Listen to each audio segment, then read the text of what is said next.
Hey, we biggity bag. It's me. And we're back. The number one Fat Mac, your big brother. The one from another mother. What's happening, everybody? We at the dinner table. We just came back from break. We got a bunch of great interviews going to line up. But, you know, who at the table with me right now? Who I got? What's up? It's Tierra's. What's up, shawty, man? It's Ty Cobra. What's up, girl? And Mo is in the building. So we're going to kick it off, man. I got two solid brothers, man, that I've seen on Facebook through social media and just been so attracted to what they got to offer. I have at the table, y'all clap for one time for Mr. Dominique Bond and Mr. Dexter. Say it for me. Peggins. Yes, sir. How y'all brothers doing? Doing all right, man. I swear I thought I was going to get it right, but hey, you learn. If you can't say it, you just ask them, right? What's your name, man? I don't want to talk about nobody's name because that's disrespectful. You know what I mean? So, how y'all brothers doing today? Man, hey, no complaints, man. Life is good. Life is LG. Awesome, right? So, man, well, Dexter, let's kind of jump into you for a minute, brother. What is your name and what's the name of your organization? So, hello, and my name is Dexter Peggins. I am a life coach. I have a business called Kingdom Solutions Consulting. Life coach. So you helping people get their life in order. Helping them get it together. Helping them get it together. Build the kingdom. I know you say life coach. Is that your area of expertise? It's kind of one of those things that was thrust upon you. You know, you find yourself just doing it. That's your gift. Yeah, you finally recognize that you're doing something halfway decent. So you say, you know, why not just take it a step further, legitimize it, and see what happens. So made that move about a little over 2 years ago, and been rocking and rolling ever since. And being a life coach, what is your target audience? So I identify my target audience by the people who most respond to my voice. And what I mean by that is I noticed that traditionally males, late 20s, early 40s kind of resonate with what I'm talking about. And so based upon that, that's the group I really go after. Okay. So probably, if you say late 20s, I'm somewhere around the late 20s. Well, come on, talk to me. You're somewhere like closer to early 40s. It's all good. I be give me another month. I'd be 37, but it's a blessing to be there. Amen. With young men being your and that's an important age because that's when you really start to identify self. There you go. You know, through those age groups. And before then, you know, as a black male, it was always you're not gonna make it past 25. Yeah. You know, I tell people all the time. I remember I cried when I turned 25 because, like, man, you know, all my life they told me I would be dead. Yeah. I had some run-ins and some crazy things, but you know, once you get past it, man, life just opens up. And you know, so kind of, I know Dominique. What's the name of your company?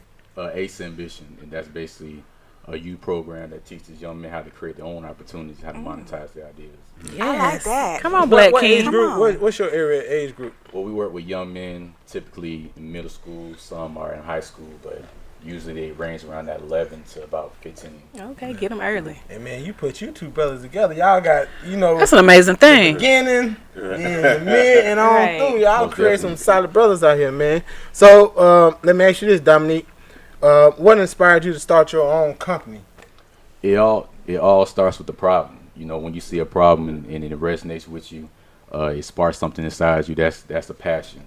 So I had to really understand, okay, what do our young men really do need? So I was in schools. I was doing a lot of research. I have a social work background, and when it come down to empowerment, there's more to it than just giving them something that feels good. It's really getting them something that makes them become independent. You get what I'm saying? How can I really walk in this world and really see problems, but not just see problems, but really implement solutions, and most of all monetize that.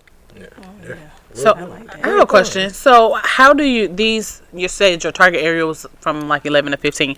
How do you reach these young people, or do you have people come to you, or do you have just like target areas that you're going out to work in? That's a great question. So I don't reach out to the young people. I reach out to the parents. Okay.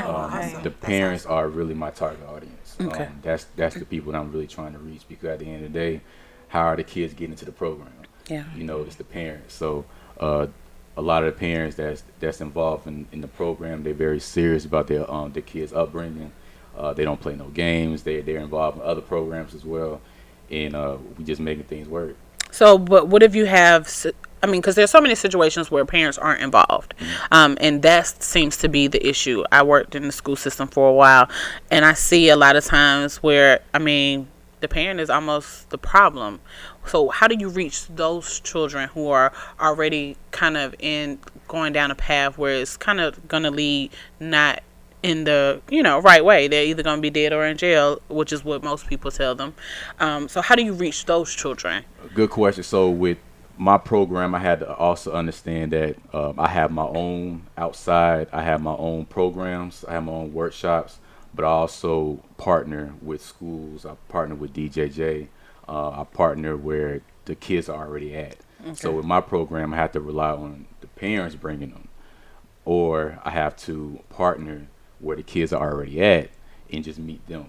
So that's how I can. But at the end of the day, when it comes down to my program, it's a partnership. Yeah. It's the partnership between the program and the parents. I can't do everything alone, and they can't do everything by themselves. Absolutely. Right. It definitely starts at home.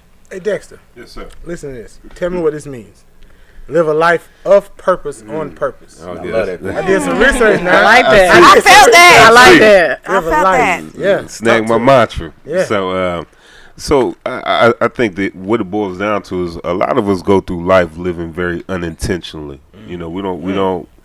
I feel a sermon coming Oh, on. I'm gonna try to avoid. going. Come on, preach now. Let the Spirit use you. I'm saying, you gotta handle your business now. Yes, but no, what it boils down to is many of us just go through life, kind of haphazardly. We don't really have a plan. We just kind of hoping things materialize, but you haven't put anything in place for your life to be the life that you want. And so living a life of purpose on purpose means that I've taken the intentional approach of living the life that I've created for myself. I know the direction I want to go in. I got a plan for it. And as a result, I'm going to live a life of purpose on purpose. Amen. I like I that. love it. I love it. So this question is really for both of you guys. So together, I think it's a super team. What is the name of the program that you all do together? Yes, sir. It's When Men Open Up. Man, Oh, That sounds like a need book. me an open man. I told y'all. Are y'all having forums or Need me an open man, honey. She already started. What's the age group for that? Go ahead, talk to us. I want the oldest number. Yeah, truthfully, man, what would you say? I think the oldest I've seen respond to us has probably been mid-50s. Right. Oh, wow. Youngest, I would say probably, 13. Yeah. Mm-hmm. So I got a question. Yes, ma'am. What's normally like the catalyst for when people want to join your program? You want to take that one? Oh, go ahead, man. Okay, so let's say, I think what it boils down to is the catalyst is recognizing that we don't have the answers. Gotcha. And I think as men, for some reason, there's been this false narrative that we can't ask for help because that shows a sign Come of on, weakness, Dexter. Talk to us. And so what we have is we have a lot of men who are wounded, but because they've grown up being taught that they can't seek help, they're damaged. And so I think recognizing that, hey, I need help is the first start. That is the catalyst. Definitely. So my next question was, well, what is the state of the man in America, or the black man, as we all black men here? Man, that's a loaded Loaded question. question. Well, bring your guns out, blazing. Let's go. It starts the conversation. Yeah. So I think the state of man is in transition mode, like we was talking about, and the question is, how do we really go about this transition? So many of us we're lacking this identity, and since we're lacking this identity, we're really lacking this understanding of our position. Yeah. And when we're lacking this understanding of our position, that can really affect a lot of things around us, our community, our kids, the women that's around us, and Our so forth and so relationships, forth. that's right. The list goes on and on and on. So that's part of the reason why, or that's the biggest reason why we wanted to start When Men Open Up, because we have this false understanding of masculinity. And I think many of us now are really starting to gain more of an understanding of what that truly means. And if you ask me, it's simply just being the best person that you can possibly be. I You know, agree. so why put a limit on it? You know what I'm saying?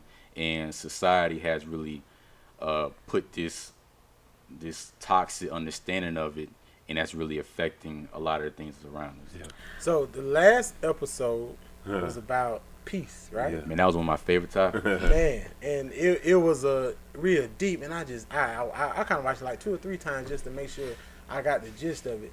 So when we talk about men and peace, it's so much to get to that point, because to y'all point, we got so much destruction that's gonna happen prior to that we got to work through, and we generally have to work through it by ourselves because our woman don't understand. Whoa, I'm sorry.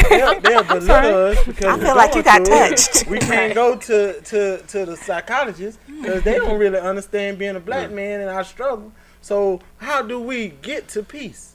Oh, man. And you can be as religious as you want to be, or religious. spiritual, however you want to put it. You know, We wanna Be be as religious, real, because I but be think as real. That's what I'm saying. Yeah. I think the flip side of that, aside from being religious or whatever aspect you want to come from, is being realistic. Because everybody's situation isn't the same. Well, first thing first, I am a pastor, and I would say that I'm not religious myself. I felt that. There we go. There we go. I felt the pastor. I knew he was gonna put your sermon in here tonight. Yeah, but what it boils down to I is quickened. I believe in being relational. Dealing with a pastor's kid over there. Be careful. Yeah, I believe in being relational. So, and ultimately, from relation, everything kind of grows from there. But to your point about the peace, I think something within our upbringing tells us that we have to accept chaos as a norm. Yes.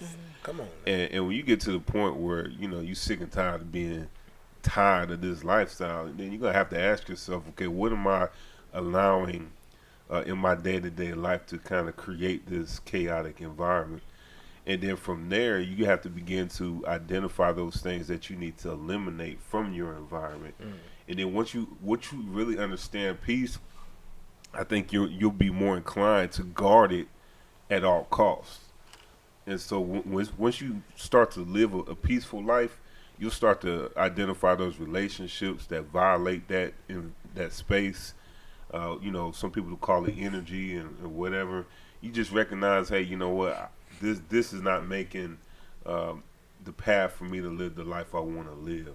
And so at the end of the day, the last episode that we talked about peace, what it boiled down to is that let peace be your determining factor if you're making the right decision. Right. Whether it be relationships, whether it be jobs, whether it be opportunities. At the end of the day, so much stuff will be going on, and the outside will say, well, this ain't the right move, but something in you is saying, yeah, this actually is the right move. And so once you get out of a chaotic environment, you understand peace, you can now re-enter chaos and be like, okay, I now know how to manage life. And I was thinking too, man, if our young brothers really knew how to find peace at an earlier age, and it's all about making that right decision in the wrong moment, right? Yeah. You got to know when to just back off. Like, I see these videos, these young kids, with these police all the time, and you hear a lot of adults just be so crazy about it. I'm like, we got to survive this encounter. Yeah. You got to, hey, look, if that means just, all right, Mr. Officer, here you go. Let them have it. Yeah, I And think walk even away. as a black woman, like, I'm scared to get pulled over by the police. So I can imagine the fear of a black man when he gets pulled over by the police. That has to be like a terrifying event. Like, and I hate I've seen incidents, and I hate when they ask questions like, why are you so nervous, or why are you so upset? Why shouldn't I be? Like, you got a whole gun, I can't defend myself. Like, what are you talking about? Like, why wouldn't I be? Well, I think this is great because I think as black people, we're taught to first and foremost survive. Yeah. We're not taught to create peace. We're not taught to create our paradise or happiness. So I commend both of you. Yeah. Definitely. Yeah, appreciate it. I mean, can I say something to that? Go ahead, my brother. I think what it boils down to is as a society, we're so indoctrinated to think the worst of it, Yep. of ourselves. I mean, all of our images on TV, media, is negative, you know. So you Definitely. grow up already having this false image of yourself. Right. You know, and even in our day-to-day life, other people are taught to view us negatively. Right. And so that boils down to the chaos that we deal with. And so one of the first things that Dominique, we've always talked about is the right self-image. If you have the right self-image, from there, then you can start to live that peaceful life. I think a lot of times also your environment has a lot to, you're so accustomed to seeing things a certain type of way that it's hard to break out of that, to actually find your peace or change up how things have been going. We talk about, Tacoba and I talk about relationships a lot, and we always talk about having the perfect example, and people don't know how to have healthy relationships because they're not used to seeing that. So Right. it's all of, creating a different environment, not even for yourself, but for your kids and people that you have coming up along with you. So I definitely also think it's a great thing you guys are doing. Next episode, when what is it? I'm excited to hear. And when and how can we see it? So the next episode is not going to be this Tuesday, but the following Tuesday. Okay. Obviously, Thanksgiving week. Okay. And we're going to do a part 2 apiece. Okay. Because definitely. it's Gonna tune into it's that. just so important. It's so broad, and it's when someone is challenging your peace. That's the topic. So how do you really respond to that? So we basically kind of Get got strapped. into that. I'm gonna be tuned in. And on a day-to-day basis, it's always something you really think about. Something is always disturbing our peace. But Yeah. the question is, what are we really doing about that? How are we responding to that? And do you believe that you actually had the power to create peace? And that's Emotional another question, too, intelligence. so. That's a big piece of it. Talk about And it. I seen the episode too about intelligence versus emotion. Mhm. And that was a real good one, man. So if people want to view the new show and then also see previous shows, kind of tell them where they can go to look at it. Yeah, so they can easily go to Facebook, just search When Men Open Up. They can go to Spotify, search for it, Oh, serious? iHeartMedia, Spreaker, and I think TuneIn. That's another platform that we use as well. So they can easily just go on there and search for it, and it'll pop up. So what's the expansion plan? So we got Man. men open up. What do y'all see this Women going? want to open up too. So when y'all hit this Big plans and just y'all got something very special that really a lot of men need to hear. Yeah. Yeah. And not be afraid to hear what y'all have to say, because it's things you'll go through as a man if you don't have nobody to help you navigate through it. You be lost out there, man. That's facts. Yeah. Well, definitely, we're looking to host some conferences coming up because this is huge, much of what you're talking about. We as men, we just need to find that space where we can do this privately, we can do this amongst each other, and not feel judged. And I think it's kind of it's difficult for men to really be vulnerable. It almost feels like unnatural, but it's supposed to be natural. Yeah. And so, we want to provide an outlet in that space for that. So we'll do some conferences, workshops. I think sky's the limit, truthfully. That's it. Yeah. Sky is definitely the So, limit here. Definitely. Let me know kind of what do they call them, hashtags or Hashtag. emails, and tell us how people can get in touch with you guys individually. And just run them down for us. They can easily inbox us, Facebook, Instagram. Our email is whenmenopenup@gmail.com. Have any questions? We even do anonymous questions. Help a Yeah. brother out. That's what it's called. So if you have a question and you want us to post it or discuss it, that can be a topic. We can do that. Yeah. We can make it happen. Can women do so as well? You can do that as well. Okay. I'm thinking women have already done it, truthfully. Yeah. Maybe asking for that. I got you. But what about, I have a question. So what about, a lot of times we as women are in situations and we're dealing with, our mates, and they're struggling and going through some things. And I know me, myself, I always want to know, how can I help him? Or like if it's something that he's going through, or how can I kind of motivate him through that situation? Do you guys kind of like cater to that as well, or? Yeah, actually we do. I think a lot of our audience is actually women, and women who are in similar situations. I would say one thing, if you ask your man to open up, don't be surprised when he does, and don't try to take ownership of his feelings. Don't try to package it in a way that you feel comfortable. Because at the end of the day, talking about feelings and emotions is new territory for us. And so, allow us to express it the way we know.